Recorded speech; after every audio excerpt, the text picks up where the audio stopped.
Hey house guests, welcome to today's BB15 updates and spoilers. Our house guest of the day is Ticolote1904. I'm sure I said that wrong, so I'm very sorry. If not, it's a miracle. It's a miracle. Okay, so nominations were yesterday, and Andy put Jesse and Spencer up on the block. Shocker! Pull up my Danielle Donato. Sorry, it should be more like shocker. So everyone has been talking about Gina Marie's eating disorder. It has come out that she's bulimic. She actually told Nick about this like weeks ago, but she said it was like in the past. But people have been hearing her puking in the house. Like, you can hear it. The walls are not that thick. So they're all like freaking out. A lot of people have been talking about it lately. Please help me. And there's been a big debate online whether or not she should be able to continue.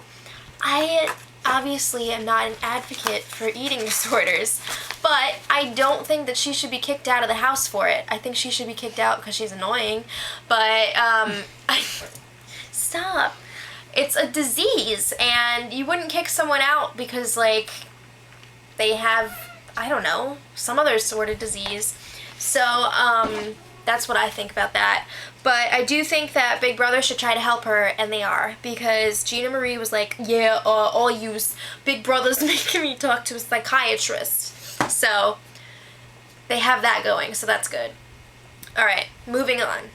Alyssa was telling Helen that they really need to get moving on getting rid of McManda and Aaron. And Helen was like, nah. She, it seems like, has this idea in her head that there's like this giant house alliance. She doesn't want anyone to be enemies. She wants everyone to be in this alliance together. Guess what, Helen? Someone's not going to be in the alliance. You can't have the whole house in an alliance. It doesn't work like that. So, it just seems like, seriously, they have this huge alliance, and then there's like one or two people who aren't in it, and they're going to get rid of them, and then they're going to be like, oh, what do we do next? So, it's kind of ridiculous, but please. She really needs to get her crap together, because Amanda has already said, after Jesse, Helen is her next target. So, Helen needs to strike first, or she's going to be out. I'm not saying I want her to stay over Amanda. I'm not saying I want Amanda to stay over Helen. I don't like either of them. But I want to see some freaking game moves happen. Ah!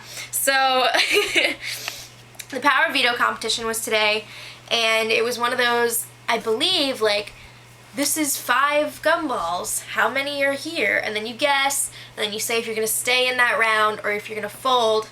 And McCrae was the host, and the players were Andy, Jesse, Spencer, Helen, Alyssa, and Amanda.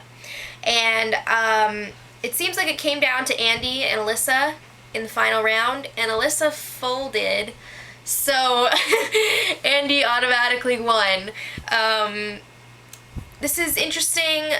I don't think he's going to use it. It's actually really not that interesting. I don't think he's going to use it. If he does, maybe he'll take down Jesse and put up Gina Marie and get rid of her, but I don't see him making a big power move. Then again, that depends on how much Helen and Amanda get in his ear this week, because I could totally see Helen being like, oh yeah, you should put up Amanda. That's not how she talks. And Amanda would be like, put up Helen. Yeah. The thing I don't get is how whenever someone brings up getting rid of McManda to Helen, she's like, no, it's too early. But then she goes and like tells people, like Andy, you should do this. It seems like she just doesn't want the blood on her hands. But Andy, I just don't see him doing it. He doesn't want to pick a side. He's definitely like the ultimate floater this season, and that would really show his true colors, so he's not gonna do it. If he uses the veto, it will probably be to put up Gina Marie. But yeah. So tune in tomorrow and we'll see how far the crazy train that is Helen and Amanda can get with Andy and this campaigning. So until next time, much love.